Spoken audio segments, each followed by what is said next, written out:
Welcome back to The Truth About the Market, where we cut through the noise and talk about what's really happening in aviation. Not the hype, not the headlines, just the truth. I'm your host, Jason Zilberbrand. I'm president of VREF. Over my career, I've appraised just about everything that flies, from Pipers to Gulfstreams, for clients that range from the FAA and SpaceX to celebrities, billionaires, global financial institutions, lenders, insurance companies, and some of the largest aircraft fleets in the world. I've also owned, operated, bought and sold my own aircraft, so I understand these issues not just academically, but operationally and financially. And just as important, this podcast is sponsor-free. There are no advertisers to appease. There are no companies paying for airtime. There's no incentive to soften the truth. What you hear is unfiltered because aviation doesn't reward spin, and markets punish misinformation eventually. And today, we're going to talk about something that sits at the center of almost every aircraft transaction on Earth: comparable sales, or what the industry likes to call comps. If you've ever bought an airplane, sold an airplane, or just asked what one might be worth, you've heard the phrase, the comps support the price. 3 words that carry enormous weight in aviation finance, because banks rely on them, and brokers like to cite them, and buyers, they tend to negotiate with them, and then sellers, they like to defend their sales price or their asking price with them. And entire valuations, sometimes hundreds of millions of dollars in lending decisions, can hinge on what those comps supposedly say. But here's the uncomfortable truth. In aviation, the comparable sales data people rely on is often far less reliable than they think, not because everybody is dishonest. Most people in this industry are trying to do the right thing. The problem is structural. The entire pipeline used to collect aircraft sales data, from the moment a deal closes to the moment it appears in a market report, relies on a system that was never designed for transparency, for verification, or statistical reliability. Why? Because it relies on voluntary reporting. It relies on self-interested participants, mainly brokers, and it often relies on secondhand information that can't be independently verified. Yet, once that number gets printed in a report, or repeated in a newsletter, or referenced in a sales brochure, it suddenly becomes the market. A single transaction, sometimes misreported, or incomplete, or misunderstood, can ripple through the industry and start influencing pricing everywhere. And that's where things start to get dangerous. Because once the market begins believing numbers aren't grounded in verified reality, pricing stops reflecting economics and starts reflecting narratives. And narratives, as we know, are super fragile. So today, I'm going to be pulling back the curtain on how aircraft comps are actually collected, why the system works the way it does, and why sophisticated buyers, sophisticated lenders, and sophisticated investors are beginning to question the numbers they've relied on for sometimes decades. Because once you understand how that data is actually gathered, the illusion becomes obvious. So, to understand the limitations of comparable sales in aviation, you first have to understand something fundamental about this industry, and that is there is no MLS system for aircraft. Unlike residential real estate, where every single transaction, every single price change, concession, and the closing is recorded in a centralized database, aviation operates in a far more private environment. Aircraft transactions are confidential by design. Purchase agreements are private. Escrow instructions are private. Inspection findings are private. Maintenance credits and concessions are private. Even the financial structure of the deal is private. Non-disclosures everywhere. What that means is simple. There is no public registry of aircraft sales price. None. It does not. It will never exist. There is no centralized database where verified transaction values are recorded and audited. Okay. So then, how does sales data end up in market reports? Well, the truth is word of mouth. After a deal closes, someone calls someone. It's probably a researcher from a research department at a brokerage house, or one of the several people now that sell sales comps making those same phone calls. And here's a statistic most people don't realize. In the global aircraft market, well over 95% of transactions never, ever have their financial purchase price publicly disclosed anywhere, not in any registry, not in any public filing, and certainly not in any transaction database. Which means almost every comp the industry talks about is coming from reported information, not documented evidence. A broker might mention the number to a reporting service, or an operator might mention a transaction during a conversation, and a buyer, they might reference what they believe the aircraft sold for, with all the brokers' research departments making similar calls to every buyer and seller of every deal they're made aware of. You can see how this goes nowhere fast. Anyone who has worked inside aircraft transactions has received those calls. Researchers asking what a deal closed for. Most participants decline because transaction economics are private and contractual. We all have non-disclosure agreements. Those fragments of information, though, eventually become what the industry likes to call a comp. But there's another layer most people never think about. When companies sell access to aircraft sales data, they're not selling audited records. They're selling reported information provided by market participants, many of whom are also their own clients. And that creates an unusual dynamic.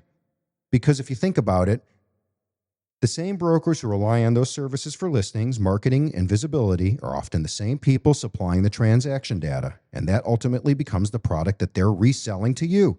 In other words, the data pipeline itself is built on voluntary disclosure from interested parties. Selling comp data is actually the easy part. A number gets reported, a number gets published. But here's the key question very few people ask. Where is the purchase agreement that proves it, backs it up? Because in aviation, the underlying transaction documents, the aircraft purchase agreements that contain the real price and the real credits and the offsets and the deposits and the concessions and the commissions, that stuff's never published. So what the market often treats as a verified transaction data point is frequently something else entirely, a number, reported by someone, repeated often enough that eventually people start believing it must be true. This episode is powered by VREF, the trusted name in aircraft valuations and appraisals. Whether you fly a piston single or manage a business jet fleet, VREF keeps you grounded in data that matters. Visit VREF.com to know what your aircraft is truly worth before you buy, sell, or finance. So even when a transaction makes its way into a report, another problem immediately appears. There is almost no independent verification. The core document that defines an aircraft transaction, as I said, is the APA, or the purchase agreement. That document outlines every financial element of the deal. The price, the deposits, right, the inspections, and any negotiated adjustments between the parties. But those agreements don't become public. They remain confidential. And as a result, the services publishing these sales figures rarely see the underlying documentation that proves what actually occurred. At best, they're getting a reported number, when they typically do not see any contractual mechanics behind that number. See, aircraft transactions are rarely a clean exchange of a single dollar figure. They're negotiated packages that can include multiple financial components layered into a structure of a deal. An aircraft might appear to have sold for X, but the reality behind the closing can be far more complicated and closer to Y. There may have been maintenance credits, or engine program adjustments, or transfer fees, or a buyer may have received training allowances or spare part packages, or maybe even inventory included with the aircraft. In some cases, there are trade-in aircraft involved, or deferred maintenance assumptions, or program enrollments, and that alters the real value of the transaction. And none of those components appear in a simple reported sales price. They're not going to show up in an Excel spreadsheet.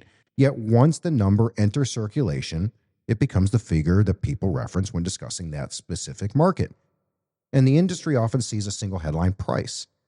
But the transaction itself may represent a far more complex financial structure. So, without the underlying purchase agreement, there is no way to verify or determine whether the reported number represents the actual economic outcome of the deal or simply the most visible piece of it.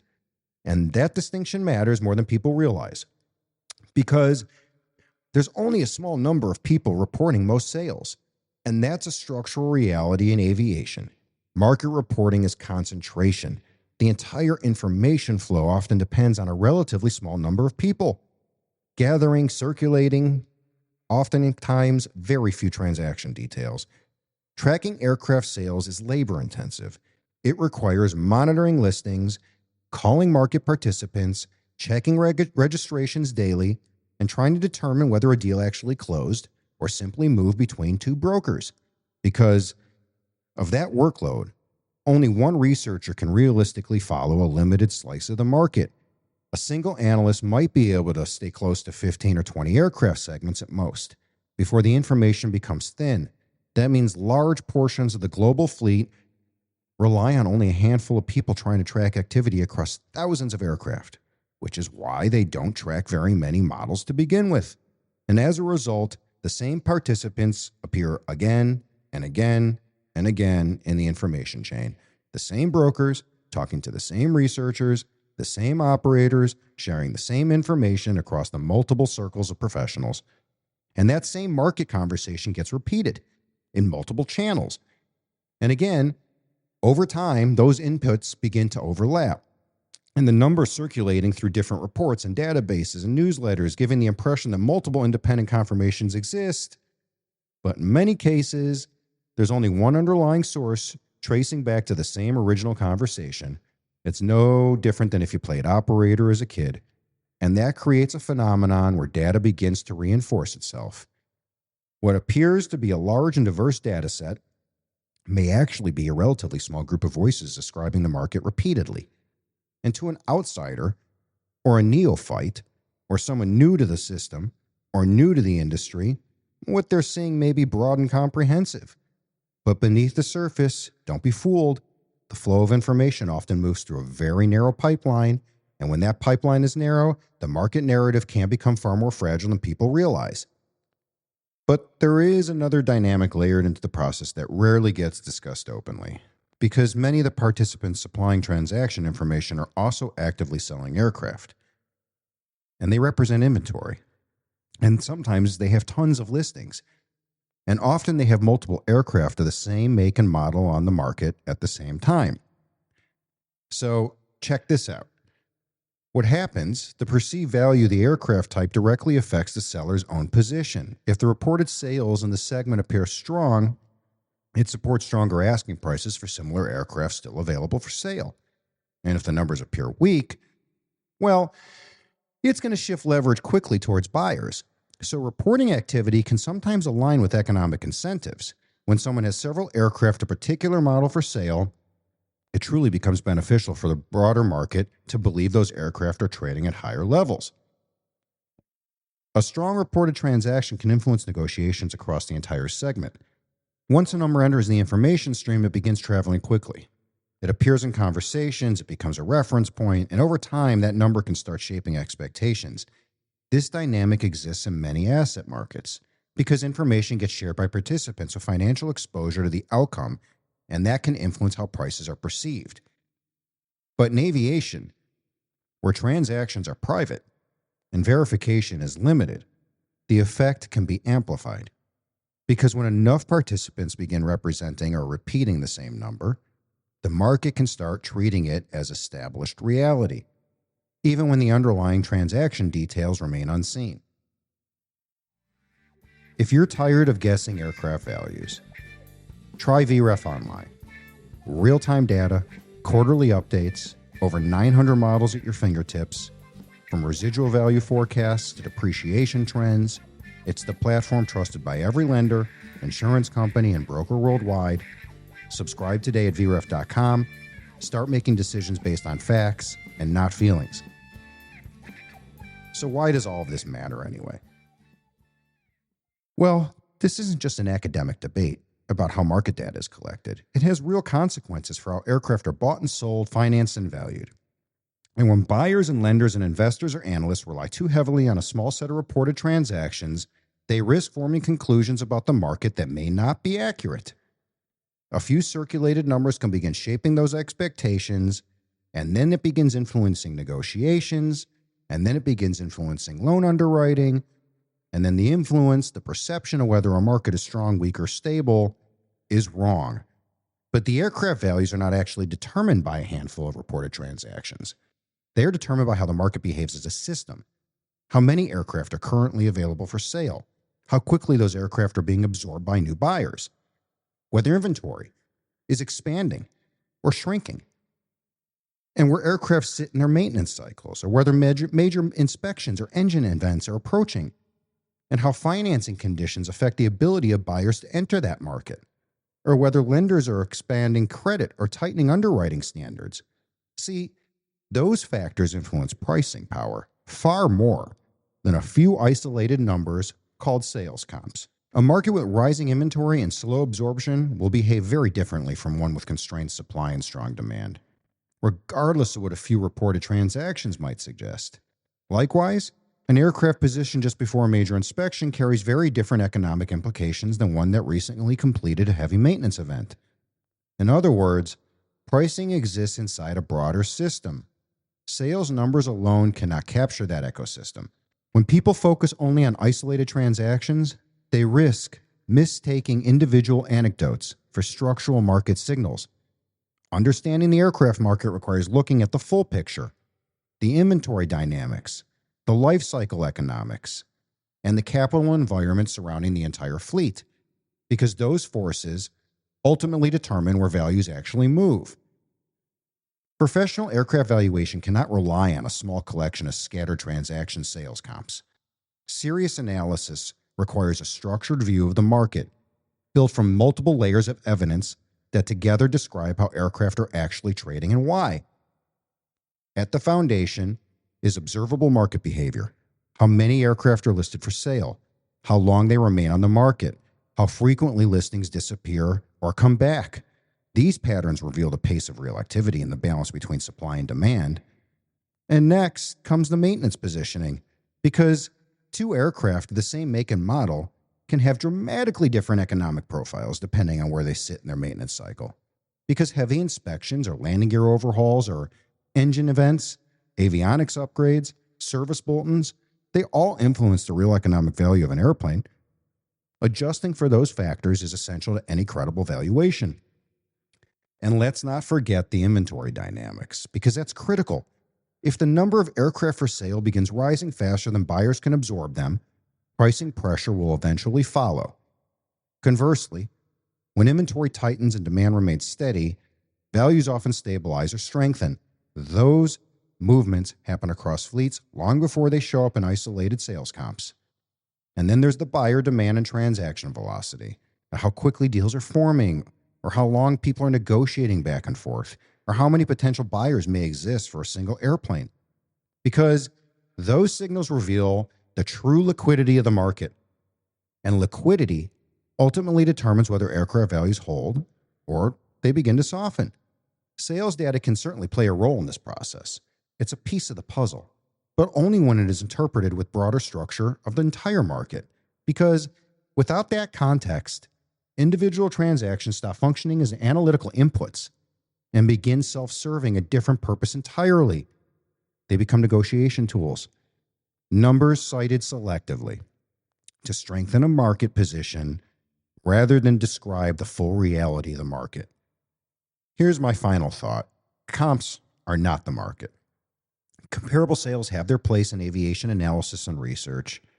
They can provide reference points. They can illustrate how certain aircraft have traded under very specific circumstances. And when used carefully, they can contribute to understanding how buyers and sellers are interacting with a segment of the fleet. But they are only one piece of the information, one piece of the pie, one piece of the puzzle. They're not the entire market. The danger arises when a handful of reported transactions begin carrying more weight than the broader economic forces surrounding them.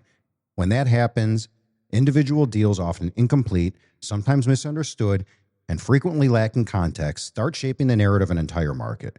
In aviation, that risk is amplified by the structure of the industry. Aircraft transactions are private. Deal structures are complex.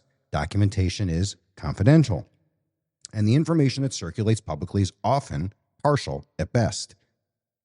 For lenders, this matters even more. Because when credit decisions rely on unreliable sales comps, valuation risk quietly becomes balance sheet risk. A number might appear in a report or a conversation and will quickly take on a life of its own. It gets repeated in negotiations, referenced in valuation discussions, cited as proof. There's just too much weight put on sales comps as an appraiser, in my opinion. Because without the full context of the transaction, knowing its maintenance status or any concessions in the deal, that number is only telling a small fraction of the story. Over time, those fragments create an illusion of precision because those fragments get forgotten, folks. The market begins treating reported transactions as if they represent clean, comparable data points, all apples, no oranges. When in reality, everything is an apple and an orange. They're just isolated snapshots from highly customized negotiations. That's why serious aviation research requires stepping back from the headline numbers and looking at the underlying forces shaping the supply and demand chains and the liquidity across our fleet. Because in a market built on non-disclosure agreements and private transactions and incomplete information, one principle will always hold true. What gets reported is not always what happened, and what happened doesn't always get reported. If you enjoyed this episode, I'd appreciate you taking a moment to support the show. Please leave us a review. Please share this episode with a colleague or a client. Hit the follow button. If you follow the podcast, you won't miss any upcoming discussions on aviation finance or valuation risk or the macro forces shaping asset markets. And remember, when you need accurate, defensible, and data-driven aircraft values, there's only one name in the industry to trust. That's VREF. Visit VREF.com to get started today. I want to thank you for listening. I'm Jason Zilberbrand, and this is The Truth About the Market. Until next time, fly safe and stay smart.